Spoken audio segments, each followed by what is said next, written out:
They're a classic, but still one of my absolute favourite phasmids out there.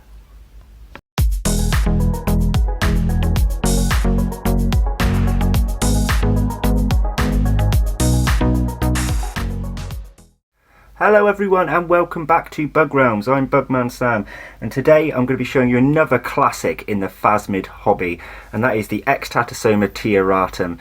Now their common names are Maclay spectre or giant prickly. Now I would stay away from using giant prickly as a term just because there are many phasmids that share an incredibly similar common name. But Maclay spectre is pretty set to them as a common name, or Extatosoma tiaratum as their scientific name. Now this is a beautiful sub-adult female. She'll probably be due a molt within a few weeks. She wasn't showing true signs of pre-molt, so it's not really a problem to handle her right now.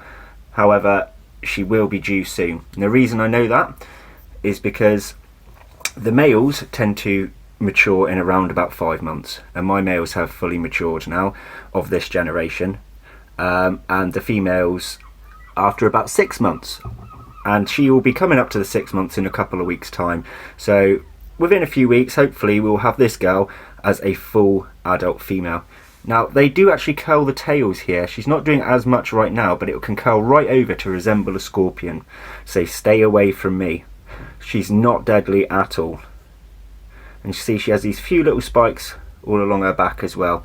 They can also kick with her back legs. She probably won't do it because mine are pretty placid. But it doesn't hurt that much, guys. Nothing like the jungle nymphs or Uricantha calcarata for that matter. But their camouflage is great, isn't it? Resembling dead leaves. Now the great thing about the camouflage of these, the thing I find the most fascinating, is these are from Australia. And there's a type of ant over there, I believe is... well, I can't remember the proper name. I'm not very good with ants. However, they're commonly known as the spider ant.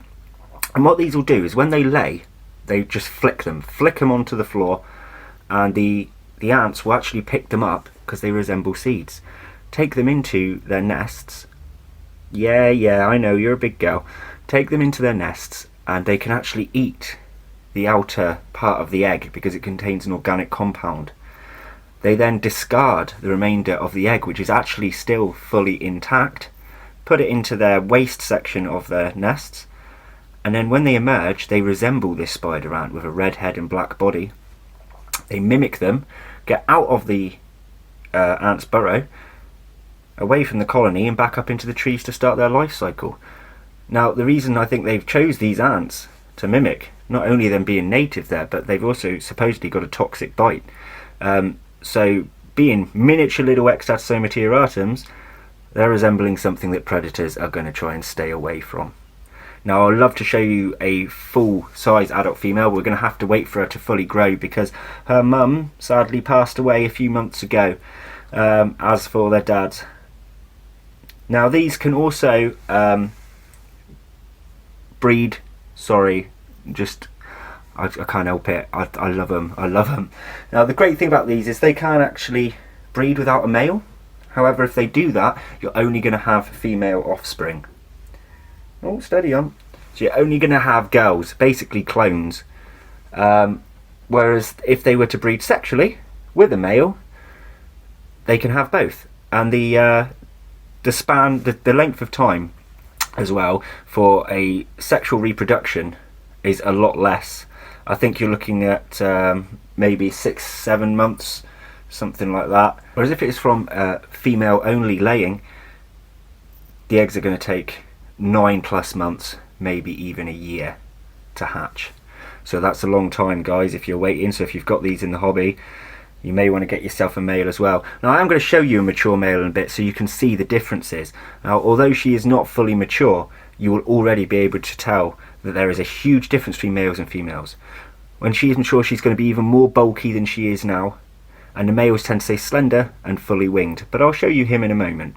So I'm going to put this girl back and I'll show you the mature male. So guys, this is a mature male. Sadly I didn't get the footage of it, but I went to handle him for this, and he flew and went on this old cup that's been sat here for weeks that I forgot to throw away, or throw the contents away from an old bit of food plant from a different enclosure. But as you can see, he's fully winged all the way down here, and that's the end of his abdomen there. And can you tell how much more slender he is compared to the female? Very long antenna here, fully winged. Although they can fly, it's more like flutter with style or fall with style. They're clumsy flyers. By far not the best, but they can make a hell of a flap. But there, this is a mature male, guys. Shall we see if he'll let us pick him up? Oh! On my dirty clothes on the floor. I don't think I caught that properly. I'm sorry if I didn't. Yeah, so he's just flown off and landed on my pile of dirty washing. Sorry I couldn't get that footage properly, guys. So we need to get him into his enclosure.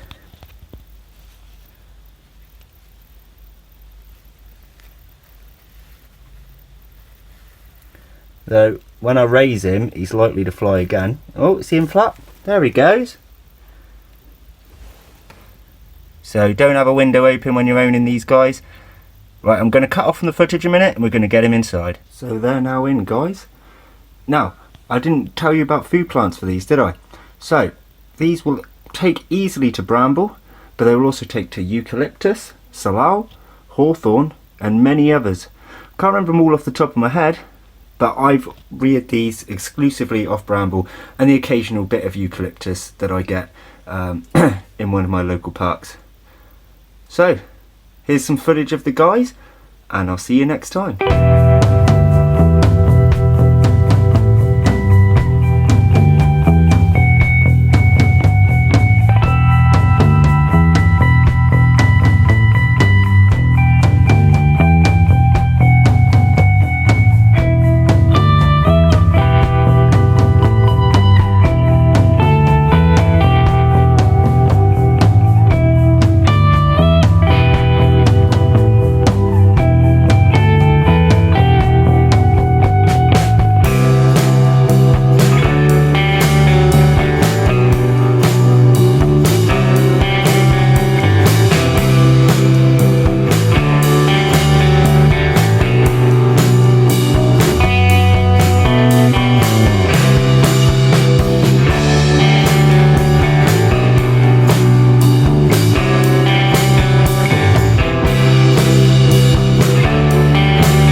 So that's going to be it from today's video, guys. I didn't quite get the footage I wanted with these guys, but as I said, I want to be a little bit more careful when it comes to handling with them, because in a few weeks time it's likelihood that these girls are going to molt, and I also don't really want the male flying out of my room where I might have lost him. So I'll try and get footage of these again in the future, more within my actual bug room, so it's a bit more confined, so if any do fly off it's not going to be a big issue. And I'll show you when these girls get big, and I'll provide you a bit more of a care sheet information on that future video. But anyway, thanks again for watching, guys. All the best. I hope you're having a wonderful day. Take care. Bye bye.